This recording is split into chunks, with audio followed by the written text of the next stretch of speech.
நான் சொல்கிறத இமேஜின் பண்ணி பாருங்களேன். காலையில் 4 மணிக்கு தியேட்டர் முன்னாடி ஒரு பெரிய க்யூவில் நீங்கள் நிற்கிறீங்க. அந்த க்யூவை பார்த்தா ரொம்ப பெருசாக இருக்குது. உங்களுக்கு ரொம்ப பிடிச்ச ஹீரோவோட படம் ரிலீஸ் ஆகுது.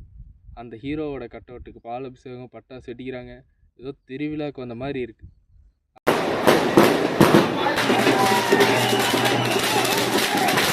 அதே டைமில் டிக்கெட் கவுண்டரில் உங்கள் கையில் டிக்கெட் கிடைக்குது. அந்த டிக்கெட்டை நீங்கள் கையில் வாங்கும்போது அந்த ஃபீல் எப்படி இருந்துச்சு?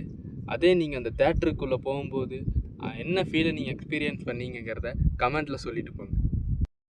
அந்த பெரிய ஹீரோ யாருன்னு சொல்லுங்கள். இப்போ நம்ம டாபிக்குள்ளே போகலாம்.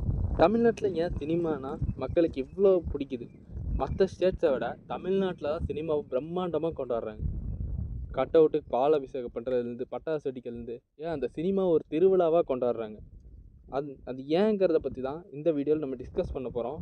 வாங்க வீடியோக்குள்ளே போயிடலாம்.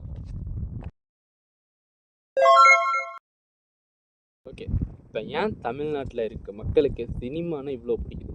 சினிமாவில் நடித்தவரை தன்னோட தலைவனை ஏற்றுக்கிற அளவுக்கு இந்த சினிமா ஆக்டரையும் மக்களையும் எப்படி ஒன்று சேர்க்குது? இதெல்லாம் தெரிஞ்சுக்கிறதுக்கு முன்னாடி இந்த சினிமா எப்போ எப்படி தமிழ்நாட்டுக்குள்ளே வந்துச்சுன்னு தெரிஞ்சுக்கணும். இந்த சினிமான்றது 100 வருஷத்துக்கு முன்னாடியே தமிழ்நாட்டுக்குள்ளே வந்துருச்சு. 1931 காளிதாசுங்கிற ஒரு படம் தான் ஃபஸ்ட் டைம் தமிழ் லாங்குவேஜில் பேசி எடுக்கப்பட்ட படமாக இருக்குது. இந்த காளிதாசுங்கிற படத்துக்கு அப்புறம் தான் மக்கள் சினிமா மேலே ஆர்வம் காட்ட ஆரம்பித்தாங்க. அப்படியே டைம் போக போக மக்களுக்கு சினிமாவை ரொம்ப பிடிச்சி போச்சு.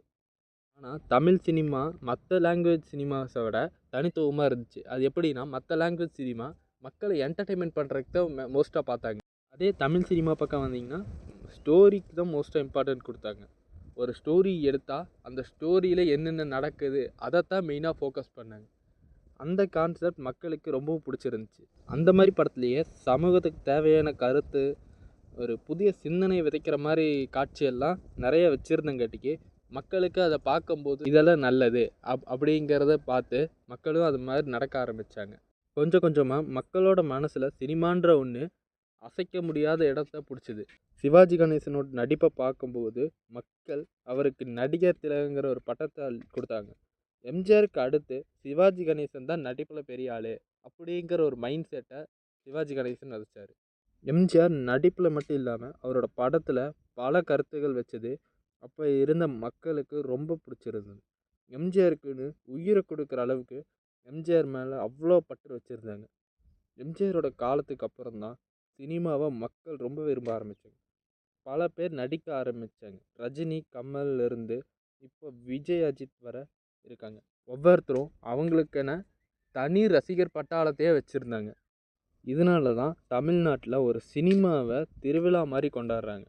ஒரு டீசருக்கு 1 மில்லியன் வியூஸ் யூடியூப்பில் போகிறதும், ரிலீஸ் ஆகி 100 நாள் ஓடுறதும் தமிழ்நாட்டில் ஒரு காமனான விஷயமா இருந்துச்சு. தமிழ் சினிமாவில் யாரும் நடிப்புக்காக சும்மா நடிச்சுட்டு போக மாட்டாங்க. அவங்க படத்தில் மக்களுக்கு சில டைலாக், ஸ்டோரிஸ்னு எடுத்து நடிப்பாங்க. இதில் சிலர் மக்களுக்கு நல்லது செய்கிறதுக்காக அரசியலுக்குள்ளேயும் வருவாங்க. அதே மாதிரி தான் எம்ஜிஆர், விஜய் பல பேர் இன்னும் அரசியலுக்குள்ளே வந்திருக்காங்க. இதில் எம்ஜிஆர் 10 வருஷமாக சிஎம்மாக இருந்திருக்காரு. விஜய் புதிய டிவிகேன்ற ஒரு கட்சி தொடங்கி இப்போ புதிய சிஎம்மாக தமிழ்நாட்டில் பொறுப்பேற்றிருக்காரு. 2 பேருமே அவங்களோட ரசிகர்களை நம்பி அரசியலுக்கு வந்தவங்க. அதே மாதிரி ரசிகர்களும் அவங்கள கைவிடலை.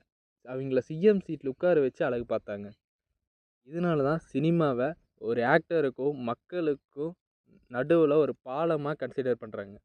புரிஞ்சிருக்குன்னு நினைக்கிறேன். சினிமாவை ஏன் தமிழ்நாட்டு மக்கள் அவங்க வாழ்க்கையோட பகுதியாகவே பார்க்குறாங்கன்னு. வீடியோ உங்களுக்கு பிடிச்சிருந்தா சப்ஸ்கிரைப் பண்ணி லைக் போடுங்க. ஏதாவது குறை இருந்துச்சுன்னா அதை கமெண்ட்டில் சொல்லுங்கள். இல்லை நெக்ஸ்ட் டாபிக் என்ன போடலான்னு கமெண்ட்டில் சொல்லுங்கள். அதை அடுத்த வீடியோவில் பார்க்கலாம். தேங்க்யூ.